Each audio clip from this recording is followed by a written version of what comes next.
بخاری شریف کے اندر حدیث پاک موجود ہے، صحابہ کرام علیہم رضوان فرماتے ہیں کہ نبی کریم صلی اللہ تعالیٰ علیہ وسلم نے حضرت ابو عبیدہ بن جراح رضی اللہ تعالیٰ عنہ کو بحرین بھیجا جزیہ لینے کے لیے۔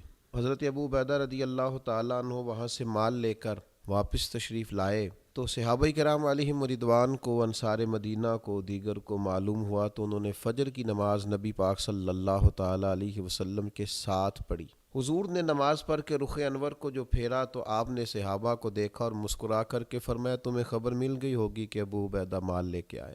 عرض کی یا رسول اللہ صلی اللہ تعالیٰ علیہ وسلم ایسا ہی ہے تو اللہ کے حبیب علیہ الصلاۃ والسلام نے فرمایا خوشخبری لو اور اس کی امید رکھو جو تمہیں خوش کر دے، یعنی انشاءاللہ تعالیٰ یہ مال تمہارے درمیان تقسیم کیا جائے گا، تمہیں خوش کیا جائے گا۔ لیکن اس موقع پر نبی اکرم صلی اللہ تعالیٰ علیہ وسلم نے ایک نصیحت آموز بات ارشاد فرمائی، حکمت کے لیے، دانائی کے لیے، سمجھنے کے لیے، اپنی دنیا اور آخرت کو سنوارنے کے لیے ایک انمول خزانہ اسی موقع پر۔ یہ حضور کی حکمت عملی ہے کہ جب لوگ پورے طور پر ذہنی طور پر تیار ہوتے تو محبوب انہیں نصیحت فرماتے، مال آ گیا ہے، لوگوں کو خبر ہو گئی ہے، وہ اس مال کے حصول کے لیے پہنچ گئے ہیں، سرکار نے اس بات کی ان سے تصدیق کرا لی ہے، اب حضور نصیحت فرماتے۔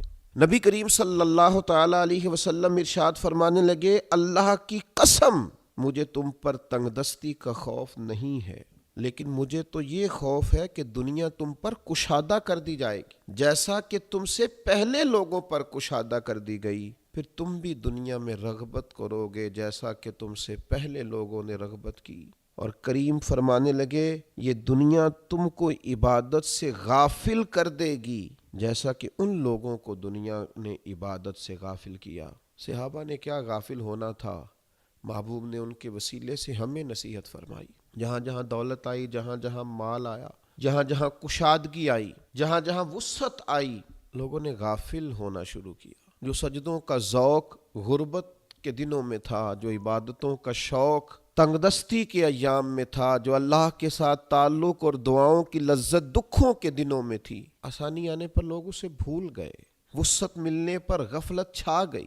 نت نئے کھانے، نت نئے کپڑے، نت نئی گاڑیاں، نت نئی سیاحتیں، دنیا میں لوگ کھوئے اور کھوتے ہی چلے گئے۔ اللہ کے حبیب علیہ الصلاۃ والسلام کے لفظوں پر غور کیا جائے، حضور فرماتے مجھے خوف آتا ہے اس بات سے کہ تم پر دنیا کشادہ کر دی جائے گی، تم دنیا میں رغبت کرنے لگو گے اور پھر دنیا تمہیں غافل کر دے گی۔ الہاکم التکاثر حتی زرتم المقابر۔